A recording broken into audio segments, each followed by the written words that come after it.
reading from the Holy Gospel according to Luke. Glory to you, Lord. On the way to Jerusalem, Jesus was going through the region between Samaria and Galilee. As he entered a village, 10 lepers approached him.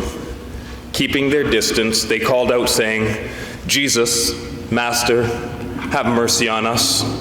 When Jesus saw them, he said to them, "Go and show yourselves to the priests." And as they went, they were made clean. Then one of them, when he saw that he was healed, turned back, praising God with a loud voice. He prostrated himself at Jesus' feet and thanked him, and he was a Samaritan. Then Jesus asked, "Were not 10 made clean? But the other 9, where are they? Was none of them found to return and give praise to God, except this foreigner?" Then Jesus said to the Samaritan, "Get up and go on your way. Your faith has made you well." The Gospel of the Lord. Thanks, guys.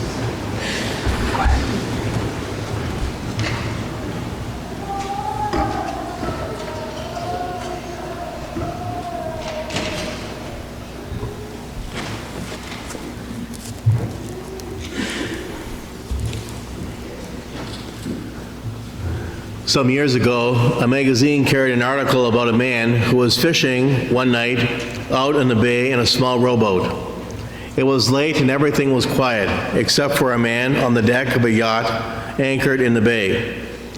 The man had been drinking and occasionally bellowed out some incoherent sentence. Disturbing the stillness of the night, the fisherman ignored him and concentrated on his fishing. Suddenly, the fisherman heard a loud splash. He turned and in the moonlight saw the man on the yacht had toppled into the water.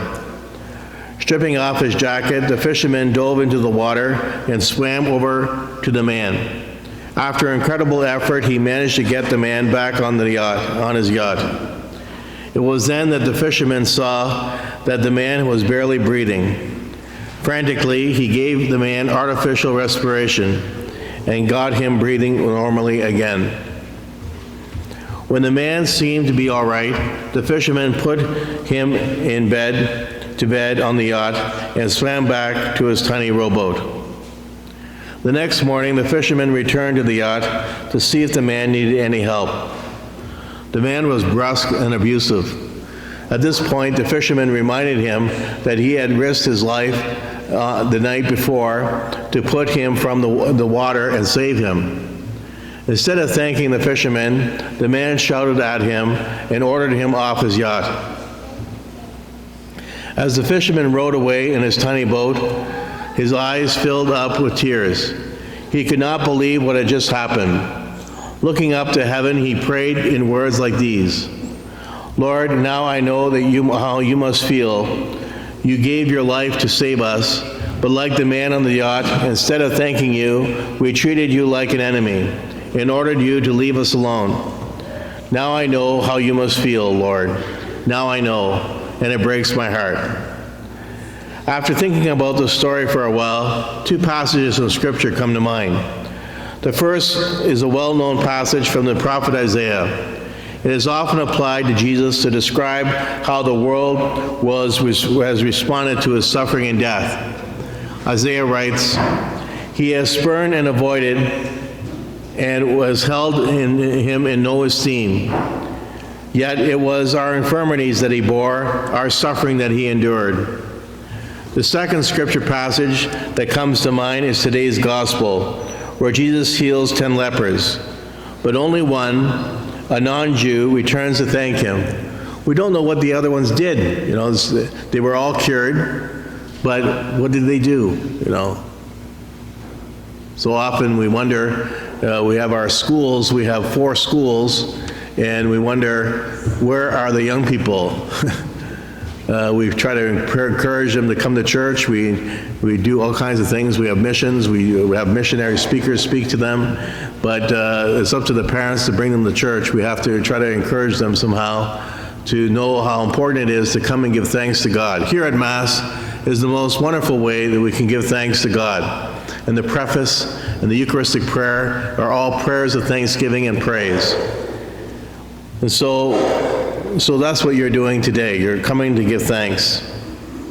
It is in this passage, perhaps, the most we can relate to it best. Just as Jesus did so much for the 10 lepers, so he has done so much for us in our world. And our response, for the most part, is a lot like the response of the 10 lepers. Only one of the 10 of us takes the time to give thanks to Jesus.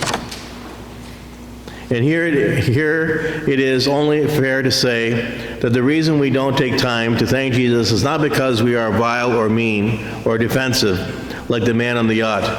Rather, it's simply because we get so involved in our everyday lives that we forget all about Jesus, how much he does for us every day. And this brings us to an important point. How does all this apply in a practical way to our lives? What message do the stories of the ungrateful man on the yacht and the ungrateful lepers in the gospel hold for us? At the very least, they invite us to take inventory of our lives, to see if we are maybe treating people around us the way the man on the yacht treated the fishermen. At the very least, these two stories invite us to ask ourselves if we might be treating Jesus with the same ingratitude that the lepers express. At the very least, these two stories make us realize that gratitude toward God and all God has given us should not be shut up and confined to one day of the year. Rather, it should extend to every day of the year. At the very least, these two stories invite us to pray this prayer. O thou who hast given us so much, mercifully grant us one more thing, a grateful heart. Let's close with a passage from the prophet Isaiah. Give thanks to the Lord. Among the nations make known his deeds. Proclaim how exalted is his name. Sing praise to the Lord for his glorious achievement. In that spirit, let us now return to the table of the Lord to celebrate the Eucharist of the Lord.